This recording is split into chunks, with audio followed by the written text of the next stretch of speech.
Ahlan wa sahlan wa marhaba wa bikum mtazamaji mahali popote ulipo, ni siku nyingine tena. Kama ujuavyo, jina langu ni Salma binti Athmani. Bila kusahau, kama huja subscribe kwenye YouTube channel yangu, na kuomba na nakusihi uweze kufanya hivyo mara moja ili uwe wa kwanza kabisa kupata video punde tu nitakapozi upload hapo. Siku hii ya leo ni siku ya tarehe 13 Juni, Ijumaa mwaka 2025. Siku moja tu baada ya bajeti ya mwaka wa kifedha 2025-2026 kuweza kusomwa na Waziri John Mbadi. Waziri ambaye hii ndiyo bajeti yake ya kwanza kabisa tangu aweze kuwa waziri wa masuala ya fedha. Nataka tu tuweze kuangazia vitu ambavyo vimeweza kupewa kipaumbele, vitu ambavyo vimeweza kuondolewa ushuru na kadhalika. Na hii bajeti yenyewe ina nini? Hiyo bajeti ya mwaka 2025-2026 imebeba nini na nini ndani yake? Ndilo swala ambalo nataka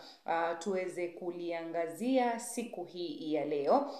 Na ni kwamba katika bajeti hii ya trilioni 4.29 ni kwamba kuna migao ya sekta mbalimbali. Migao ya sekta mbalimbali imeweza kuorodheshwa katika ndani ya bajeti hii ya mwaka 2025-2026 mtawalia.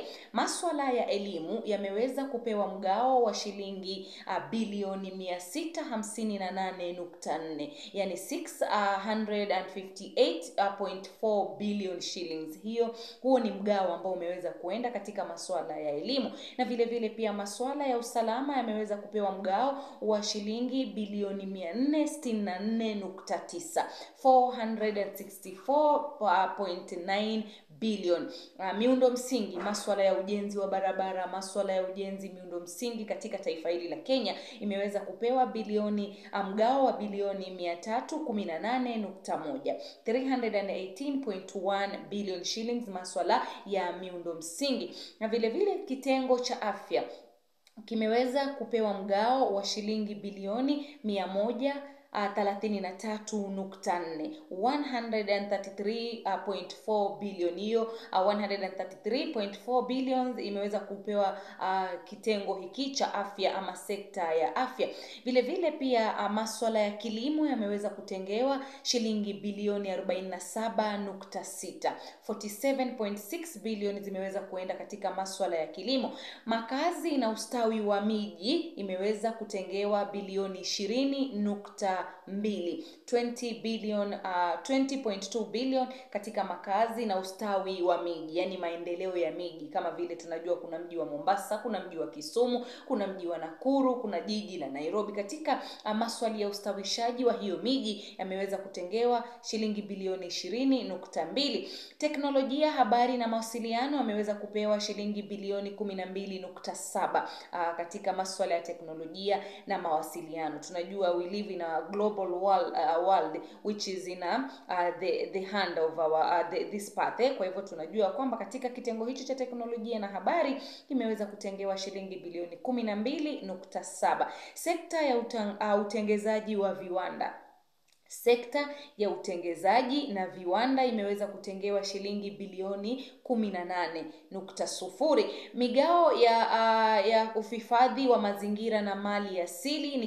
kitu ambacho pia tumeona Rais Ruto ameweza kukitilia maanani, kukifanyia kazi katika serikali yake ya Kenya Kwanza. Imeweza kupewa shilingi bilioni 103.8, 103.8 billion. Na vile vile usawa na kutokomeza umaskini, katika pia agenda za Rais Ruto amesema ya kwamba lazima hakikisha ameinua wale wadogo waje juu, yani katika ile mrengo yake ya bottom up.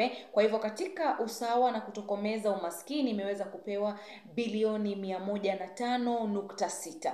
Hiyo ni kutokomeza umaskini. Kuboresha utalii, michezo na tamaduni kumeweza kutengewa shilingi bilioni 29.7. na vile vile mgao wa serikali za kaunti. Unajua we have 47 counties. Tuko na kaunti 47. Katika kaunti 47, mgao huo wa serikali za hizo kaunti 47 katika taifa hili la Kenya kwenye bajeti ya mwaka 2025-26 wa kifedha imeweza kutengewa shilingi bilioni 405.1. Kwa hivyo huo ndio mgao wa serikali za kaunti. Halafu jumla ya mapato, yani hui bajeti tumeiona katika mgao wa kila sekta mbalimbali humu nchini tumeuona, lakini je, mapato yatatoka wapi ama mapato yake ni yapi hasa? Katika bajeti hii, mapato ya jumla ya bajeti ya mwaka 2025-2026 ni shilingi trilioni 3,321.7.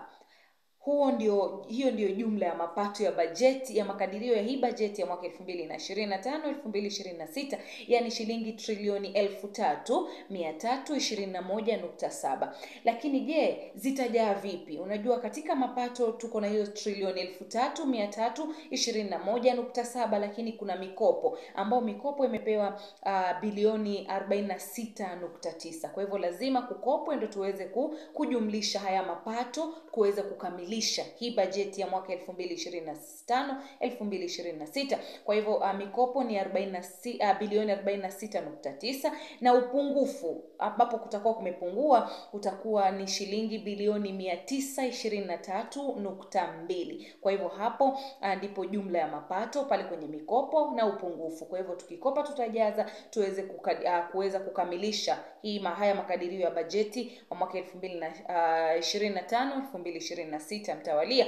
Ufadhili wa upungufu, tumesema kuna upungufu wa shilingi bilioni 923.2. Kwa hivyo katika ufadhili wa huo upungufu ambao uko katika bajeti hiyo ni kwamba kimataifa kutakuwa na shilingi bilioni 287.7 kimataifa. Halafu ndani ya nchi kuna ile mikopo ya nje ya taifa na ile ya ndani kwa ndani. Kwa hivyo ndani ya nchi kutakuwa na jumla ya shilingi bilioni 635.5. Hiyo ni ya ndani ya nchi katika swala zima la ufadhili wa mapungufu. Kwa hivyo lazima kimataifa tuweze kufadhiliwa na shilingi bilioni 287.7, na vile vile ndani ya nchi kuwe na ufadhili ambao utaweza kuziba yale mapungufu ya bilioni 635.5 katika makadirio hayo.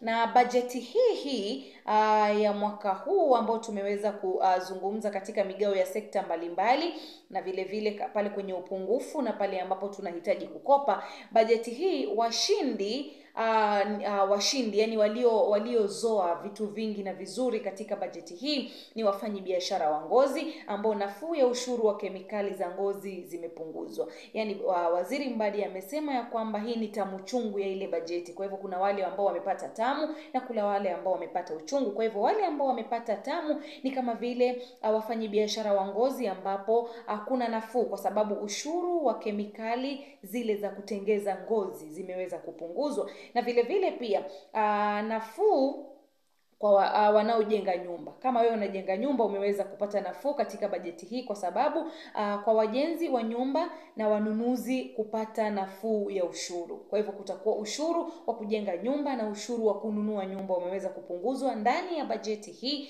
ya mwaka huu wa 2025-2026. Walioondolewa ushuru, waliokuwa hawalipi ushuru sasa watatozwa.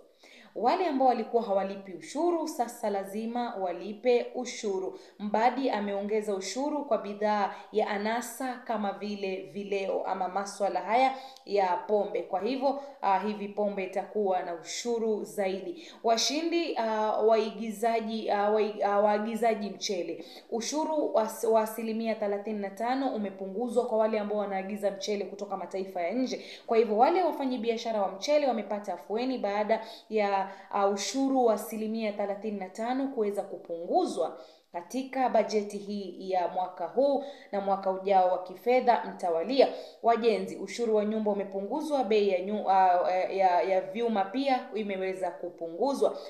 Walioshindwa ni plastiki kutoka nje, ushuru waongezwa. Asilimia 25 ya ushuru imeweza kuongezwa kwa uzaji wa plastiki. Kwa hivyo wenye biashara wa plastiki wameweza kuathirika, na vile vile wageni kulipa ushuru wa VAT. Wale watalii ambao wanakuja hapa nchini hawako wanalipa huo ushuru wa VAT, lakini sasa umeweza kuongezwa. Waraibu wa vileo wameweza kushindwa, yani ni wale ambao wamepata chungu ya bajeti hii. Ushuru wa bidhaa za vileo umeweza kuongezwa. Kwa hivyo pombe imekuwa chungu zaidi kwa sababu ya ushuru wake kuweza kuongezwa. Gharama ya vileo itapanda. Kwa hivyo kila bidhaa katika masuala ya vileo itakuwa inapanda maradufu. Kwa hivyo hiyo ndiyo taswira na katika migao katika sekta mbalimbali ya bajeti ya kifedha mwaka 2025. Kwa hivyo kuna elimu imeweza kuvuna zaidi, usalama pia imeweza kuvuna zaidi, miundo msingi imeweza kuvuna zaidi, masuala ya afya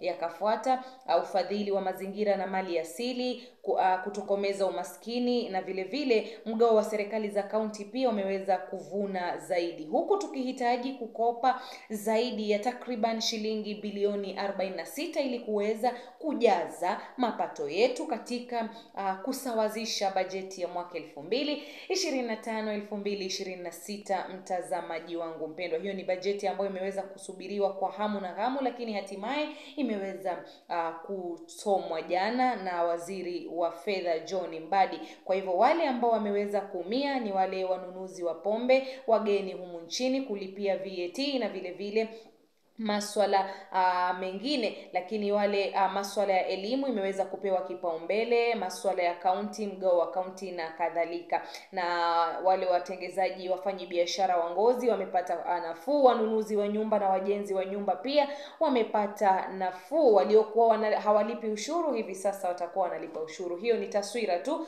ya hali halisi ilivyo katika bajeti hii ya mwaka 2025-2026. Maoni yako ni gani kuhusiana na bajeti hii ya John Mbadi kwa mara ya kwanza kuweza kuisoma siku ya jana? Zungumza nami mtazamaji wangu chini ya hiyo video, dondosha maoni yako kuhusiana na makadirio haya ama kuhusiana na swala zima hili la mgao wa bajeti katika migao ya sekta mbalimbali kama vile elimu imepata shilingi bilioni 6, usalama bilioni 4, miundo msingi bilioni bilioni 400, usalama, miundo msingi bilioni 300, afya bilioni 1 na 333, na kilimo na kadhalika, katika swala zima ambalo nimeweza kuliangazia tulipokuwa tunaanza. Maoni yako chini ya hii video. Asante sana kwa kutazama mtazamaji wangu mpendwa.